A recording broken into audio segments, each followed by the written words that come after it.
I finally found out why the baking soda trick is going viral. Here's the simple explanation. A growing number of people online are talking about something surprisingly simple called the baking soda trick.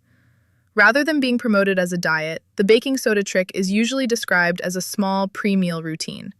The concept is simple. Drink a warm baking soda mixture shortly before eating.